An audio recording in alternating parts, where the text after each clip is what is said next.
Facebook announced Tuesday it plans to restrict the circulation of content on its platform if November's presidential election becomes, quote, chaotic. A survey from the polling firm College Reaction provided to Axios found social media sites are the go-to source of information for 83% of Gen Z college students. But only 7% of those students said they found social media to be the most trustworthy news platform. Generation Z is made up of people born after 1996, meaning the oldest among them will be eligible to vote for the first time this year. That's roughly 24 million people, according to the Pew Research Center.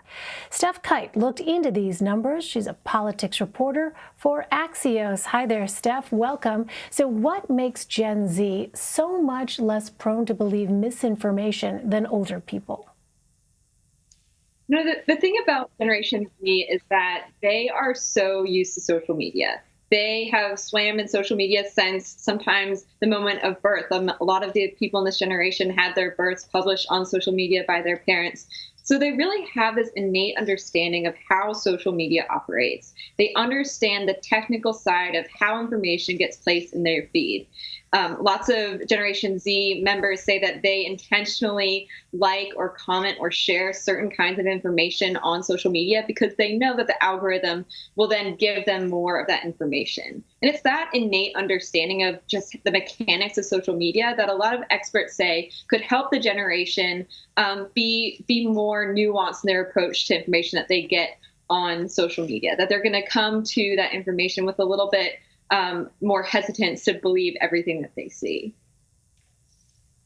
So you talked about this generation really growing up, in some cases, even from the time they were born, having this familiarity with social media. So what are some of the ways in which they actually use it themselves differently?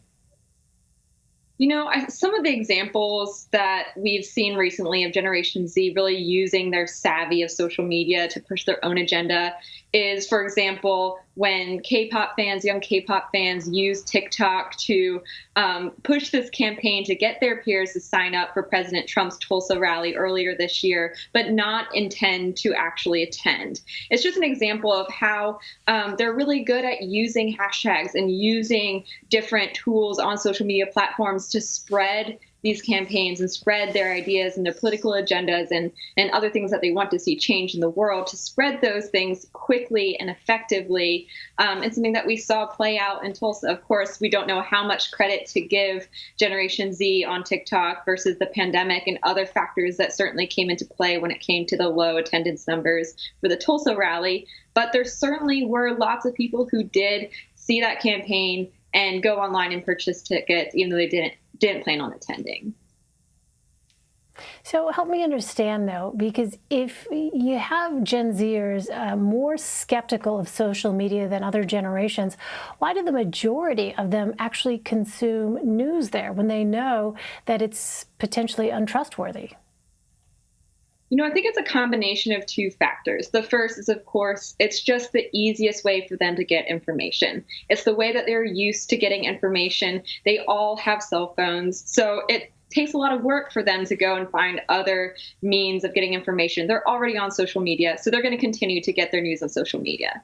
But they're also very confident in their own ability to detect misinformation. That's another thing that the poll that we were given from College Reaction found was that a high percentage, 69% of them say that they think they could distinguish fake news from real information. They're very confident in that. They don't think older generations have that confidence. About half of them said they think it's very difficult for older generations to tell real news from fake news. I think it's that combination of the ease and their comfortability with social media, and also their confidence in, I know when it's fake news and I know when it's real news, so they're not going to turn away from that.